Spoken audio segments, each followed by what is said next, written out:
It's over! My life story like Black Rob drinking OE. That brolic shit broken down like Matt Hardy. See through these eyes and people my mind see. It's fucked up, ain't it? No need to remind me. But let me get to it. The stupid shit I was doing left other men dead of their lives. It's just ruined. From ODs to stick-ups going. What up, Corner Crew? Welcome back to Culture Corner Wrestling. We're back again. As always, Brad Bailey, Shot Elemental, King Charisma. What up, fellas? What's good? Good to Another day. Another crazy week in the world of wrestling. So we got some interesting topics to jump into this week. And one of the main topics is, what the hell was NWA and Billy Corgan thinking with that cocaine skit? So, King, let's get your opinion right away. I mean, what the hell, man? I mean, listen, in 2023, obviously, with everything being, with most wrestling companies trying to bring in fan bases and trying to appeal to children and young people and things like that. There's obviously things for years we're used to wrestling companies just not being able to do and not even thinking about it or attempting it because they want the TV deals and they want to be able to keep those relationships alive in order to keep the companies alive, in order to keep bringing in youth. And I saw the clip for the first time this morning. And when we all mentioned it in the chat that we have, I didn't expect it to be as graphic as it is. Right. It's really, really out there, and I'm not sure whose idea this was.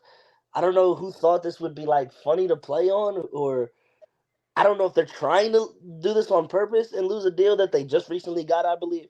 So I really am trying to grasp what made them think that was going to fly over. I don't know necessarily that they'll, not get themselves out of it and lose whatever deals. I don't necessarily know all the details just yet, but if that were to happen and they were to not only lose this deal, but also future opportunities with other companies that might give them benefit of the doubt to pick up, this isn't necessarily helping their case. No, not at all. It doesn't make any sense. And the funny part about it is I think they lost the match or something, and they were like just ringside, just like fucking it up, doing what they were doing. So is it comedic in a sense? And as an adult, is it something that's fun for us to watch? Of course it is. Right. But in terms of, fucking your money up, this is the way to do it. I mean, Jesus Christ. Yeah. Well, they lost the deal. The CW is going to pick them up and give them either a 1 hour or a 2 hour wrestling show, and then also a reality show. Yeah, they were going to get wrestling on the reality show. Right. So, but then they lost the deal. Now NXT is going to be on the CW in 2024. And as far as whose idea it was, I'm hearing from everything I saw, it was Billy Corgan's idea. Yeah, now it was. Yep. No, that makes perfect sense. But I mean, Jesus Christ. Yeah, definitely. If we're talking, if this is like Lucha Underground, right? You might have been able to get away with that, but Lucha Underground was on like Netflix, right? You had to like actively go out of your way to find it and watch it, and you'd pay. And that show was more geared towards adults, so it would kind of make sense on that. And that was the intention behind it, right? Right. But with them, everything that we knew going into this pay-per-view, what they were, supposedly looking at, if it was true in the first place, it is professional wrestling. People like to lie. I mean, you've seen a Hulk Hogan interview. I hate to say it, but so I mean, I'm here for the Hogan shots. I'm here for them. Yeah. I mean, just don't date his daughter, man. Don't date his daughter.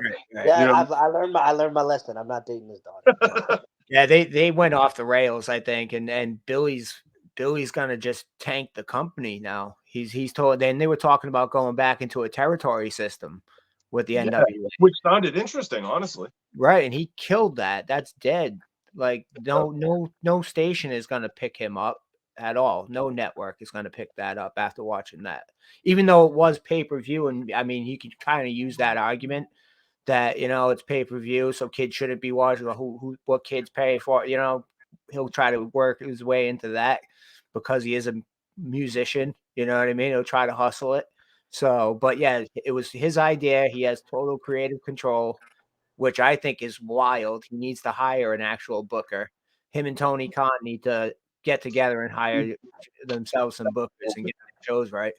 But I mean, you got to think too. Tony Khan kind of raped and pillaged his roster. Ricky Starks. Oh, it took everybody. Everybody, everybody. So like now he's left. He's got what? EC3 there is his champion right now. The roster overall isn't looking very strong. I'm having trouble even recalling who else is actually on the roster, to be honest with you. I guess that shows you how much I pay attention to them. I mean, right. Like you guys probably don't watch a lot of that, if any at all, like me. No, more not like very familiar. the news, and we're just applying a common sense, lens to it, which is kind of crazy because it's that wild. What are we talking about right now? Yeah. Practice? We talk about practice? The closest thing we've ever gotten to anything like this in wrestling has been like innuendos about smoking weed. You know what I mean? Like you got Matt Riddle, like they know he's the stoner character. That's like as far as that's ever gone. But you see Father James Mitchell with a big spoon just laying out rails. It's There's like chicks dude. around. It's wild. It was nuts, man. I'm like, what the hell's going on? Was that stunt coke? Or was that the real thing too? Like who knows? I'm sure it was the real thing. Had to. If it's Billy Corgan's idea, it has to be the real thing. As an adult fan, I'm not gonna lie, I'm kind of a little bit here for it, but that's just as an adult fan. But that has its place. Like you got to make that explicit that this is what your promotion's about, and promote it as such, so there is no confusion, and then we wouldn't be having this conversation. I think that's a big part of it. It's like tone deaf, they're under a popular network too. Obviously, they lost the CW deal. CW has done deals with sports companies, a million sports companies over the years. So this isn't a network that it's not like an independent network that nobody's ever gonna view. Some of the most popular shows in America are on this network. So it's like, if you're making that your intention, that you're trying to be driven more towards older fans, that's fine. But be cautious that you are on a popular network that has picked up some of the most popular shows of the last 20 years. So it was irresponsible. But I am here for it as an adult fan. I'm just not sure that it was. I'm not sure this was thought through very well. Not that I'm surprised because it is Billy Corgan, but. And that's the other. Yeah. This could be one of those all publicity is good publicity kind of ploys. You never know. He does come from a rock and roll background, sensationalism. It's all hand in hand. Plus, his professional wrestling. I mean, there could be a work aspect of it, to it. I know if I was a person working in these companies nowadays, I would be working people constantly with anything. I would string along the craziest things just to keep everything interesting, and you just never know what to expect. And that's always the best time as a fan, I think. Just like, the Monday Night Wars, when people would be bouncing back and forth so freely because the contracts weren't structured like they are nowadays. We have these 90-day, no non-complete clauses and whatnot. So that was one of the most exciting aspects of that. And it'd be kind of cool, to add that back. But yeah, just wow. Yeah. The whole situation is just. Do you think they recover from it? Do you think it totally tanks them, or do you think it blows over in 3 months? They're like the roach in the apocalypse. I think they always have been. I mean, look how long they've been around. When was the last time they were really relevant? It was the early 80s, as far as on a mainstream level. I mean, and in industry standing, because at one point the NWA championship was the premier championship in the world. Period of professional wrestling, and now it's maybe third tier belt, I guess you'd say, because you got kind of like WWE / AEW as the top tier. You got like Impact as maybe the second tier. Maybe they're a little smaller than Impact, I think, or around the same. Maybe they are second tier, I guess, in that aspect. I'm not sure if they're Impact just looks more polished to me visually. And so they have a much better roster. Much better. I was going to say they definitely have a better roster. Yeah. Impact's actually, I think once they switch back over to TNA, like we talked about last episode, they're going to do some things, man, because they're stacking people now and they're able to give out some money to people. And they have their deal on TV, so they're still going to be running. So they do. And the WWE made a gazillion cuts to where they have options to people they can pick up. So they're going to be throwing guys a lot of money for sure. Yeah. I think NWA, I think they can recover, but it's going to take some time, and he needs to lay low and not do any other stupid storylines and maybe not feed into it what's going on right now. He needs to just back off it totally, act like it never even happened, bury it, get it off any of whatever streaming service, whatever, however you can rewatch that shit on YouTube or whatever, cut it all out, act like it never existed and see what happens in 6 months.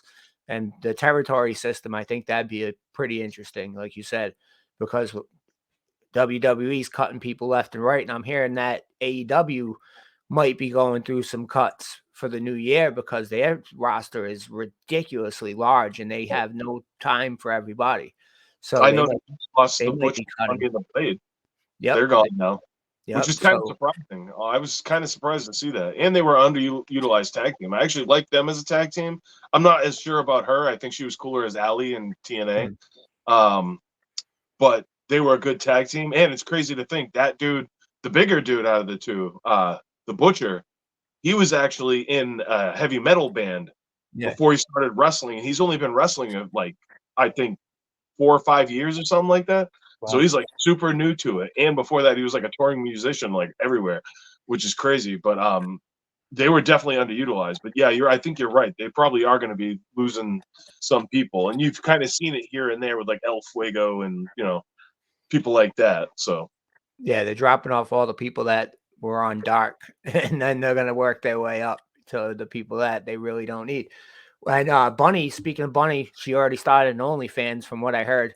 So that's crazy that they jump right into it, man, jumping right into it. Like, I mean, dude, if you were, what the hell, you wouldn't in that position? Hey, I mean, if I looked like her, I would. Exactly, that's what I mean. This is easy money for him, but. But all right, let's move on to our next topic, and it's actually AEW related. And who's the devil? Who do you think the devil is that's attacking all these people and that's going to be all up in MJF shit? Shah. All right, so I'm gonna. This is a 2-part answer for me. I'm gonna tell you who I think it is, and then tell you who I wish it was. Right. Go ahead. All right. So who I think it is, I think ultimately it may be Adam Cole in a long, long swerve, being like, yo, that whole time I was pretending to be your friend because you are such an absolute piece of trash and you have treated everybody so bad your entire run that it was time somebody brought you back down to earth and made you feel like made all those people feel. So that's what I think is going to happen, something along those lines. And I'm kind of hoping that's how they put the spin on his motivation to do it, because I don't really know what it would be outside of that, something like that. Who I wish it was, I mean, I wish it was CM Punk, because that would be the ultimate work in the history of works. And they would have to make up, they just call it a Punk from then on forward. It wouldn't be a work anymore. It'd be a Punk, because they'd own that Ashton Kutcher shit, because that would be getting punked now for sure, because that would be just insane, especially tying back to the feud with him and MJF from before with the strap match and all that. Right. That would just be like absolute insanity, and that would get their numbers as a company to pop, I think. That would bring back probably 300,000 viewers, something like that. Definitely. I'm exaggerating, but that would like be huge. Yeah, they hit $1 million. They hit $1 million again because everybody's very low right now. They're all running around like the 600,000, 700,000 viewers at the moment. So that would definitely pop $1 million for that first episode. Then we would see what would happen. The next couple might start dwindling, but King. Well, the other thing too is like their shows are kind of set up at inconvenient times. A Friday night, for instance, for Rampage, that's a hard, even for a SmackDown. If SmackDown was like on Thursday, they'd probably add 1 million viewers. Right. But like Friday nights are hard, and then Saturday nights too. They're just hard nights for anything on TV, really. And the type of casual viewer that may like stop and watch like an Avengers movie that's on TNT won't necessarily stop and watch wrestling. Right. So there's a certain audience there. And most of those people are probably out, doing whatever they do on a Friday and Saturday night. So exactly. King, who do you think it is? This is also kind of a two-part answer for me, and I think I stole part of Shah's answer. I want it to be CM Punk, just because I feel like AEW could use that right now in terms of like getting their viewership back up, and it would give them the edge in terms of the other companies, in terms of having like the greatest works like in the past however many years. It would be the most insane thing, and they would if they pulled it off. I'm not sure that this is obviously going to be the case, but if they pull it off, that would be it would break everything, wrestling all across everything, because you fooled the hell out of me for a little bit, at least. Not now that we're closing in on probably finding out who the devil is at this point, but for a little bit, you fooled the hell out of me. You know what I mean? We were talking about Punk going to other companies and things like that. And if it is him, then bravo to them. They would have gotten definitely me and a lot of other people, and made it believable. Now, who I think it actually is, and I remember I went back and forth with somebody on Twitter about it, and they laughed at me. But hear me out. I think there's a possibility, wheelchair and all, that it is Roderick Strong. I do. I think there's a possibility that it is Roderick Strong, and if it's not Roderick Strong, it could be him at least behind, like the attacks and everything by the devil. Even if he's not the devil himself, it also could just be. It could be someone behind the plan of it rather than actually being someone under the mask, doing it itself. I don't necessarily think that that's the case, but with AEW, you just never know. Now, I think the motives behind it might be the fact that he's clearly uncomfortable with how close MJF is with Adam Cole. Obviously, you see the skits of him backstage interrupting interviews with Adam Cole and MJF, and clearly it's uncomfortable for him. And he wanted to be the one to help MJF go after the Bullet Club, and instead he chose, I think they're the Alliance they're called, and obviously they got attacked this week through the thing on the wall or whatever. So even if it's not him in the mask physically, I definitely think he's maybe behind certain attacks, and he could just be bamboozling everybody, whether he's under the mask or not. And like I said, I think it stems from the relationship between MJF and Adam Cole and his very clear discomfort for it. So, all right, now, Sean, I actually talked about this yesterday.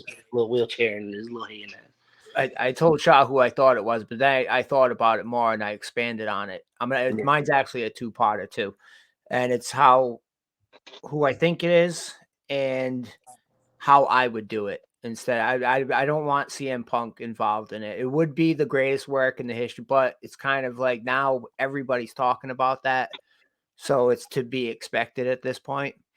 But I think it is Adam Cole for some of the similar reasons that Shaw had said. But how I would book it is I would have it be like a Scream situation and have it be Adam Cole, Roderick Strong, and Kyle O'Reilly coming back together. And they're doing it to get at, so they can have those bring the fish back too. Individuals in the same room with like the devil could be in the room with Adam Cole. The devil could be in the room with Roderick Strong. So you have somebody else under the mask. But I think I would have those three coming back together to go at MJF and but Adam Cole with the same motive of I wanted to get at you from the very beginning. This has all been bullshit, yada yada. That's how I would do it. But I definitely think it is Adam Cole, and that he's gonna just play him as a friend the whole time because he just wants it. He wants his championship, and I think they'll probably let him drop it to him too. Yeah, I like that idea of using it like a Scream type thing where it's like they could all be in the room with the devil, but they're obviously just switching it off and switching it off. Like for example, like O'Reilly he'll obviously I think he had like a big surgery or something a while back, but he'll be in a room with the devil, but it's switch masks, and then next thing you know, Adam Cole's in a room with the devil, and then Roderick Strong's in a room with the devil. They could like just use it as like a hot potato thing, but there's really one person behind it using it, like you said, like the Scream movies were worked. That's actually not a bad idea. I actually like that. You should write that one down. Send it over to them. Right? They don't listen, man. They don't listen. No, they never will, and it's fine. Tony needs to get a booker, though. He really does, because he has a lot of talent that he needs to utilize the right way, and he needs to run these stories the right way. Like if he fucks this storyline up, man, a lot of people are gonna tune out. I think it's interesting too because they tell some excellent stories, like this whole MJF Adam Cole thing and now the devil aspect of it. Like they are capable of telling such great stories, but it's like the stories is only 10% of what they're doing. The rest is just like it's dream matches and they're matches, Right? with It's a lot of filler. But not even so much filler to me. It's like it's just matches, but there's no like motivation for them to be like going at it. There's a lot less story behind those matches, and it's more like, all right, this week we're gonna have MJF versus Kenny Omega because the streak's coming up, and it's like, all right, cool. Like I get that, like wanting to do it because of that, but at the same There's time, no build up. Yeah. you know what I mean. So it's kind of like I get it in this one, but when you have the history of doing that so many times, it's kind of like, all right, well, like you really need more stories for even for the mid carders and stuff like that. There's a lot lacking in that department, and there are some stories there, but they're very lightly tread upon, especially with like the announcers and stuff like that. I feel sometimes they just need to concentrate more on that. I would say because really the stories are what really get you into it more so than the matches themselves. Because I mean, at this point, we've all seen people do these crazy backflips off the top rope onto the floor onto 50 guys and all this nonsense. Like at this point, it's like, all right, cool, we've seen that. Like entertain me though. Like get me enthralled. Like get me into the storyline. Get me rooting for somebody. Get me hating somebody. Not just me going, all right, this is a really cool athletic display. There's a great display of athleticism. Yeah. I'm like, their duality is ridiculous. They told one of the best stories in the past 10 years, 20 years with CM Punk and MJF. It had storyline of the year for that year. They haven't done anything that in depth since, and it's like, how can you do that and then just nothing? Like nothing. Even a couple of promos on these dream matches can make it much more enthralling and make people more engaged, but they don't even do that. It's like they try not to have most of their guys talk. Yeah, and I think there's a place like as the filler matches or whatever people want to call it. I think there's a place for having just like a small amount of matches that are there to just like fill the time and fill the show up. But I only want to see that from maybe mid to lower tier people. When it comes to like their top guys, sometimes they do just like, and this is in all wrestling companies in general. They just like kind of slap matches together without no real like malice behind anything. There's just kind of just like, all right, yeah, we're gonna throw on a match. It might even be an entertaining, fun match. It might be a banger, but there's no real intention behind it. So I feel like there is a space for just having super athletic, high flying, like crazy matches, but use that on people that may not be valuable to storylines. Don't use it on people that you can actually use a storyline with, and then you just get lazy and don't do it. Yeah. Yeah, Absolutely. it falls to pieces. All the companies, and I don't think that's exclusive to AEW either. So. Oh no, all the companies do it. I mean, Right. it was worse when Vince was throwing out the whole script an hour before the show and telling everybody rewrites. So Could you imagine how fucking frustrating that is? Like, dude, imagine being these guys and you're just like, oh my god, like. it makes no sense. But thank God that is in the past because they pretty much got rid of Vinnie Mac across the board and off the board too. He's like he sold a bunch of his stock. He's getting out of that business pretty quick, and I think TKO is just pushing him out. So, which is a good thing. They don't want his fingerprints all over the place anymore. They know the product that they can have. They know the product that he was putting out, and obviously Triple H is putting out a much better product at this point. So, but all right, fellas, now it's time for opinions, more opinions, because we all have them. You know what I mean? They're all smelly like assholes. So, but who would be your most underrated wrestler of all time? King, you want to jump off on this one? I do, and it's crazy because when we thought of this topic when we were discussing earlier on, obviously the natural thing is I go down a whole freaking list of people that I feel like are just underappreciated in wrestling. Um, Obviously there's a certain amount of like guys that I feel like are underutilized now that are on like certain rosters in the world of wrestling. But in terms of all time, I look at when I think of like who I think is underrated, I look at accomplishments that are possibly overlooked that people forget about. I look at, maybe careers that were cut a little short, whether it was to injury or whether it was to them just doing different things in life. But them maximizing maybe that short time that they had. And I just look at a bunch of different things as to when I determine who I think might be the most underrated. But in terms of importance to like my life as a wrestling fan, obviously I was off for like a lot of years, but this is maybe before this time where I decided to just do other things in life besides watching wrestling. I think that I can confidently say, in terms of my lifetime as a consumer of professional wrestling, there was multiple names I could think of, but one that I definitely feel like can get overlooked sometimes, not all the time. Maybe because now he's not really in the picture right now due to booking issues, but I definitely think people overlook Sheamus just a little bit. And with that, I think that in terms of his rookie year, his first 12 months in the company, there's not many guys, if any, that came through and came out the gate like that. Within the first couple of months, he's two guys that were super over at the time with The Miz and Morrison. He's obviously joining Team Miz. That win, I think it was at Survivor Series, puts him over. Within a year, he won the main championship in the company twice, both beating the most over guy in the company with Cena. And then after that, he kind of just carried it over and he was never really under from that point on. But in terms of people that came out the gate like that, I don't think we've ever really seen that many other guys do it. And it's crazy because as a kid, I'm 9, 10 years old in his rookie year.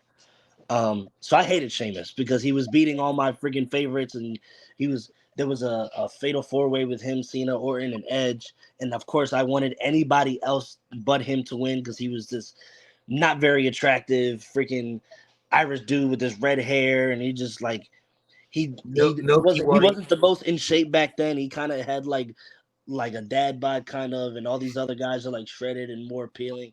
So I'm like, what the heck is going on here, man? I didn't want this dude to win for nothing. But looking back, I appreciate just how good his first couple of years of his run throughout his career was.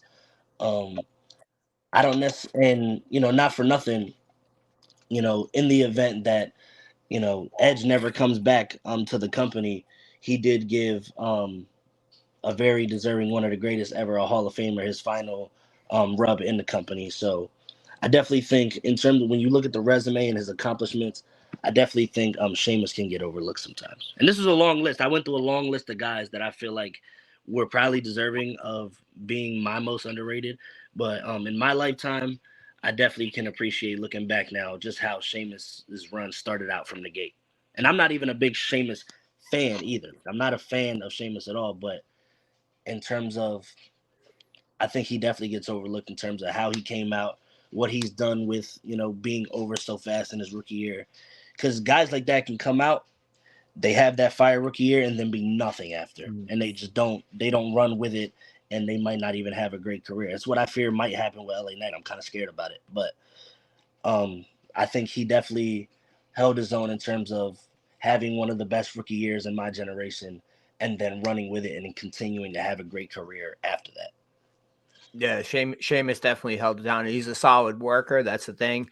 He's not reckless. He doesn't trash people, even though he's a big ass dude. So he can definitely carry a company. They can put the belt on him if they need to.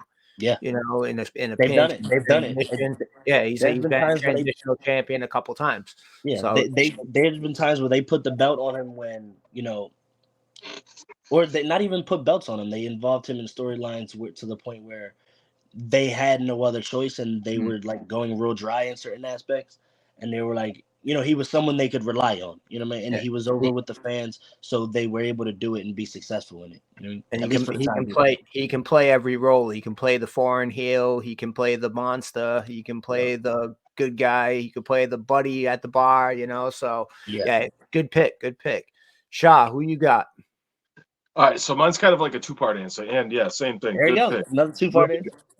I know, I had to do it. So it's crazy because it like started in my mind where I had like this moment where I was like, damn, I might have to pick 3 people at once, really 4, because I immediately was thinking, well, I put a lot of thought into it, but I ended up settling my mind with starting in ECW.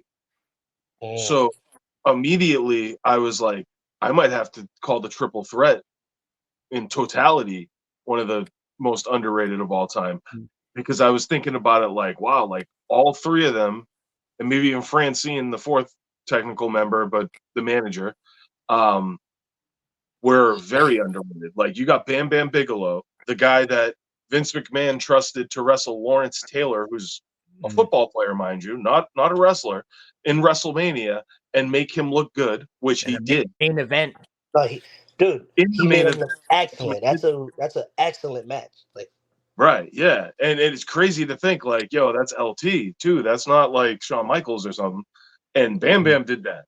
And then, his run in general, like he was always a big man doing like the flying headbutt off the top rope, like Benoit and stuff like that. Like he was a very agile, guy for his size. Like there's not been many like that at all. And then he obviously ended up winning the ECW World Championship when he was there.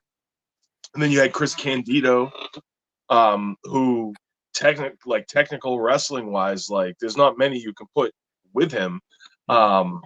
Obviously his memory kind of gets bogged down with all the Sonny Tammy Sitch stuff, and all the nastiness that came out about their relationship and everything that happened there. But overall, like as a wrestler, that dude was nice. Like that guy could get it done in the ring. If given the opportunity, he could talk. Obviously in WWE, he had her, so he didn't really need to do much talking with her around. You know what I mean? And then you got the franchise, Shane Douglas. I mean, that dude was just cutting. The dude cut an hour promo on Marty Jannetty. Yep. An hour promo. Yeah, no, because they had Jannetty caught a lot of. He caught a stray really bad. Yeah. And, like, dude, if you go on for an hour in a wrestling promo, that's scripted, by the way, that's nuts. Well, it's funny because I was listening to this podcast and he was saying that, like, basically, like, right before the show, Heyman came up to him. He's like, yeah, so I believe he said Heyman. He was like, yes, I'm going to need you to go out there and cut a promo on Jannetty. He's like, all right, cool. He's like, yeah, but I need you to do it for like an hour. We need to fill this time. And he's like, what? And he's like, all right. And he went out there and did it. No, and, that's my point. He had stuff to get off his chest. He really meant that. Like, yeah, because if you go back and listen to those promos, like how he used to like take massive like diarrhea dumps on Ric Flair and like Shawn Michaels and the Clique, and like, yo, this dude was like dropping F-bombs and like like you just could feel like the hatred in his gut from all those experiences in WCW and WWE. These were And pent up, built up emotions when he cut those. yeah, promos. it's crazy. It's stuff that he always thought, just never said. Yeah, and it was amazing. But then I kind of settled on my all-time um underrated wrestler of all time. And it's kind of crazy because he's kind of not, but he is in my mind, is Rob Van Dam. I mean, you look at what he did in ECW, and keep in mind, in your mind, everybody probably thinks he actually won an ECW World Heavyweight Championship when he was there on the original ECW. He never did. You did. But he was the TV champion. Forever. He made that mean something because I think it was Taz or somebody. No, it wasn't Taz. It was like, I forget who it was. Whoever the champion was had it for a mad long time, and it was like getting stale or whatever. So they wanted to like make the TV championship mean more, and he did that. He changed that. He was one of the first ECW guys while they were still like the grimy ECW to kind of cross over a little bit. When they did like the mini invasion of WWE, he was the first guy in there. And then you look at when he went to WWE and what he was able to do there, winning he won pretty sure he won an Intercontinental, a tag team, pretty much won every championship there was to win there, even the second fake ECW championship. But also when he beat John Cena for the Spin title, I think it was at the time, at what was it? It was the comeback. One night stand. One night stand, yeah. Yeah, and that was like one of the craziest moments. Like that was just a thing of beauty.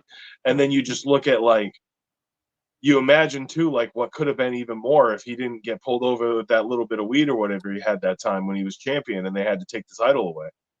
Like, which is ridiculous. As far as like in-ring ability, like you were saying about Riddle and stuff, like he was the original. I mean, RVD 420, you know what I mean? So like, and that was like back when it was even more like, you probably shouldn't do that. They're supposedly starting a tag team. But yeah, man, like for me, it's RVD. And then currently, the most underrated wrestler, it's going to kind of sound crazy, is Christian Cage. Like that dude has been killing everything he's done for like the last year, probably longer, and doesn't get the credit he deserves. Although if you talk to most fans, they'll be like, yeah, he's been killing it. But I just feel like he's just so underrated. It's insane. He's the top heel in the game right now. MJF moved on to being a face. He took that title right away. Yep, and he was right there with him. Yeah, he was right there on his tail. So, like, come on, you talk about people's dead dads and stuff. Like, yo, he is a savage, right? An absolute savage, and I'm here for it. It's every week we see a new Christian Cage clip of him just saying something that is so out of pocket that you're just like, I didn't even think that he could say, like, he was gonna say that. Like, it's dope that they're letting him run with it too. Like they're not trying to censor him and restrict them. They're just like, go ahead, here's your microphone, here's your time. Do you think? When that's happened before in wrestling, it's always obvious that that's what they did. Like, you know what I mean? So it's like, when he was in there talking to Ric Flair, and what did he say about him? He was, aren't you supposed to be dead or something? Like, I don't even know. He said something about like his dusty bones or like, I don't even know. He's just like, I was like, yo. and here's the thing, Flair loved it probably. He no fucks loved it. I bet he did. No fucks given. Either way, I loved it. I'm going back to Attitude Era, and I think this dude is highly underrated. Don't tell us. Highly underlooked, highly underused. Who's better than Canyon? Nobody. Chris Canyon. That dude. Okay. That dude. Mortis. That character was dope against a shit character in Glacier. Like their villain again, and he totally got blown up because of the NWO. There was no time. There was no time to book Mortis and them as something because it was like, yeah, that's too cartoony. But Mortis as a masked character villain, that was a dope idea, and he ran with that shit. And when they switched over, he ran. He can talk too. You know, it was like, he was silent. They let James Mitchell speak for him the whole time, but then they like found out, he can talk. But he kind of like was one of the first ones to bring the independent style to the mainstream, to a bigger companies. The amount of moves that guy could do, his move set was off the chain. his ideas on inventing new moves was off the chain. He could work with anyone, a big guy, a little guy. He could do just about anything in that ring, and he trained most of the wrestlers that were coming up. And Ready to Rumble, he was the guy that they brought in to make sure that the wrestling in the movie was on point, and he was the stunt double for the main character. So they trusted that dude to do a lot of things, but carry belts and be in main events and given more time to shine. I think Canyon is probably one of the most underrated wrestlers ever. Yeah, he's up there. He was nasty. I mean, his That's a in good ring pick. stuff was crazy. But Hmm. you got to wonder if his personal I think especially with Vince, he held that against him because I'm sure yeah, people knew, but they didn't talk about it. hopefully held him back because it wasn't a secret to people who knew him. I Hmm. don't think, or No, was it? Like, no, it I'm not wasn't. even sure about that. But like either way, like I'm sure that didn't help him.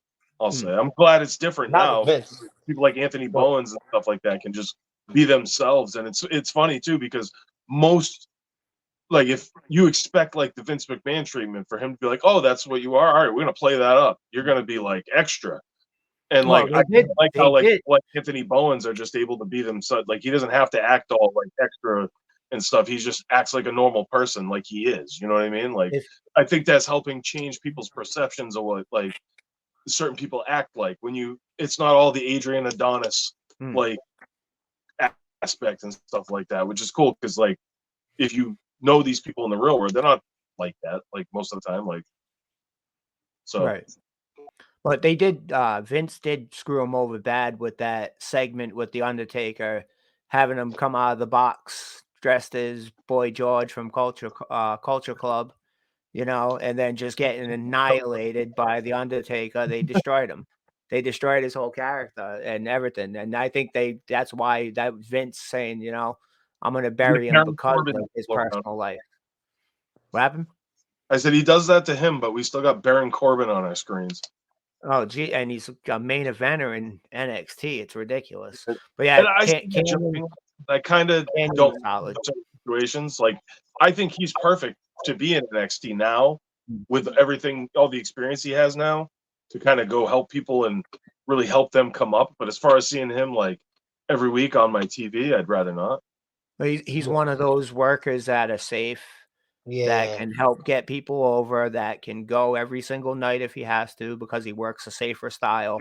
So Yeah. I see why they utilize him, and he's just like Sheamus. They could put him in, plug him in anywhere, but they'll never put the WWE or the Universal, whatever they call it nowadays, championship on him. He can get the NXT title, but he ain't going any further than that. No. So I don't know if balding white men become like the endangered species, like cool thing at some point. It could happen. Look at Jinder Mahal was our champion at one point, and I love Jinder and I love that run. But I'm just saying, like most people look at that like, what? Oh, they only did that because of the Saudi deal. Yeah, no, yeah. they were trying to get into India, India, even yeah, though, yeah, even though he's Canadian. yeah, exactly. Right. And I love Jinder Mahal, and I wish they treated him better and gave him more respect, especially after that. If you're going to elevate him like that, keep him near the top anyway, Hmm. and because he's good as like a chicken shit heel like that. I enjoyed that run, except for when the big Khali came out, because I'm just like, yo, somebody chop block this man, like just chop block him, and it's over. Like he like the dude's fragile. I'm sorry, you're not convincing me the great Khali is really doing something to somebody. If you're quick, you'd be like, Hell no. go for Yeah. the like. That's Stop. Vince. That was Vince with him being in love with big dudes, man. The bigger the better to Vince. The bigger the better. We all know that, Yeah, look, now we got Big Show coming out at AEW looking like he can barely walk.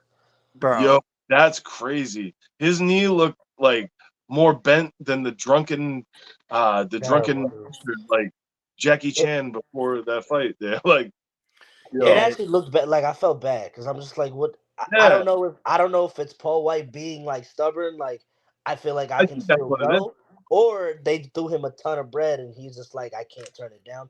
He can't go, bro. He looks bad. Like the Yeah, upper half of his body, I guess, looks like the Big Show. I guess maybe a little like fatter. I guess, but his knee, like from his like His thigh legs, down, like his knees are like buckled in. They're not yeah, even he's not even standing up straight. like one's like all like it looked like a kickstand. Yeah, like It's just all. one like when you tear your ACL, like how it looks on in like a slow motion football video or something. That's how it looks standing up. Like it looks, I'm like, Right. dude, hang it up, man. It's okay to hang up the boots. He's gonna get I'm hurt, pretty man. sure he's 50 something at this He's point. gonna get hurt. Yeah, and I'm willing to bet He's it's gonna probably blow out a knee. it's the money they paid him and him also being like, oh man, they paid me all this money. I got to do something. Like, I would think it's I It could it, put one it could more it in me. could it could also be like, I mean, obviously he's had a different career because he's a different size. He had a different style than all these guys that wasn't necessarily more sustainable. But he looks at people like Edge. He looks at people like Cena still on pay-per-views consistently. He looks at, guys like Orton coming back, guys like Punk who, was still has it and can still go. And he's probably like, well, what the hell? Like what's my excuse? Dude, you're 7 foot 500 pounds and you're in your Right. 50s. That's your excuse. Right. Like you don't Yeah. like Your legs aren't built to carry that weight yeah. at that age. And, So and he's think definitely about it gonna in get other hurt. sports too. Think about it in Mm. like basketball. Like if you think about bigger guys who are 7 foot 300 pounds, they don't necessarily always have the longest careers. That's a lot of weight on those knees and feet and ankles night in and night out. So, with a guy that at his size that was working a schedule like he was for 20 years or whatever the case was, that's gonna take it. Like you're not gonna be able to go as long as guys like Edge and Orton are. You know what I mean? You're not gonna No. be able to do it. And I'd hate to see him end up like Andre the Giant stuff too. It's like I like do what you've been doing behind the scenes. You know, Yeah, Exactly. I've gotten enough out of him over his career. Like he's impressed me yeah. multiple times. If you look at his resume, he's got a ton of accomplishments, and his flowers are well deserved. So I'm just like forcing yourself to do something that necessarily might not be the most healthy for you, and are making a fool of yourself looking as bad as you do coming out doing it. It's not worth it, bro. Like you're a Grand Slam champ in the WWE. You've got accomplishments in the sport before you ever even put on a screen. There's no point. Your first match, you were world champion. Yeah, for real. Yeah, Right. You beat Hulk Hogan Right. Your very in your first match out the gate. or So the title. You ego had and a match pride are with hell of the drugs, man. Hulk Ego Hogan. and pride. They're Yeah. hell of the drugs. Fellas, it's been a great episode. We're coming to the Absolutely. end. You know what I mean? So what do we got coming up? You guys want to promote anything? I know I want to promote the show on December 8th, Southbridge, Massachusetts. Aliens exist, no one cares. Record release party, Ghost of the Machine's birthday party. Everybody come check us out. Shaw's gonna be there. Everybody come check us out. DJ Deadeye is gonna be keeping the music going, you know what I'm saying? That's But Deadeye. That's my guy. King, what you got coming up? So obviously we just dropped "Evil Is in My Genetics." Me and my brother Element. Vinny Paz drops a new album next week. With my brother, the youngest brother, Trustworthy. He got a spot on there, so make That's sure you dope. guys go check that out. We're super proud of him. He's the first of the three brothers to get on the Paz album, so that says something. We got physical copies and other merch coming up for Evil Is in My Genetics. That'll be in the coming weeks. It's around Christmas season, so we're gonna, get some people copying some of those off of, websites and stuff we got coming up. So, and I'm in the studio again. We're working. We got the album out now. It's time to keep recording. So, Dope. lot coming up. November 30th, you and your brothers on the Hip Hop Happy Hour. Oh yeah, Looking yeah, forward that's to it. it. Yeah, Yep, yep. yep. Me and Element are on a hip hop happy hour. Oh yeah, looking forward to it. Looking forward to it. Shaw, what do you got? All right, so we got Ghost record release party coming up / show. I'll be performing there. December 1st, I got my next single dropping. Ask Your People featuring the Bad Seed out of Brooklyn and my man Dirt Russell, Cuts by Tone Spliff. That'll be out on all like streaming platforms, all that. So check for that. And hopefully, as of now, I don't have a solid date yet, but me and Bo will be dropping the album in January at some point. And I got Dastardly Grin 2 coming. That may drop in December, if not definitely in January. Just kind of depends on some things I got working right now. So yeah, man, just lots of new music.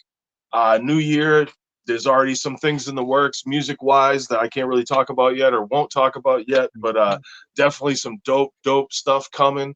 So yeah, man, everybody just stay tuned and keep turning it into the Culture Corner. We got new episode of Masters of Gamerverse coming up soon. We had to postpone filming this past week, but we'll get on that ASAP. We got a bunch of stuff to talk about there. Yeah, man, just look for us at the Culture Corner and check our music out on streaming. Me and Mr. Charisma over here, we both got some heat coming for y'all. So, just keep your ears peeled, keep watching. Hell yeah. It's going to be a busy rest of the year at the Culture Corner. It's going to be a busy new year. We're looking forward to it. We're looking forward to all the new shows coming up. Let's Talk About is coming up in January. It's going to be focusing on mental health and the aspects of our day-to-day lives in this chaotic world. You know what I mean? So it's going to be a good time chopping it up with artists, everyday people, everybody. We're not going to just focus on having musicians on. We're going to bring on Culture Corner members, and if they want to jump on and tell us their story, they can jump on and tell us their story. It's a good way to connect with everybody and maybe help each other out when we're going through the rough times. You know what I'm saying? And we keep dropping new episodes of The Blind Reviewer. He's coming on strong. He keeps pumping them out. He's sending me like one a day. So keep a lookout for those. And yeah, we got a lot of shit coming up. So for everybody here on the screen and everybody out there in the world, got to appreciate all of you, man. We out. Peace. Yep.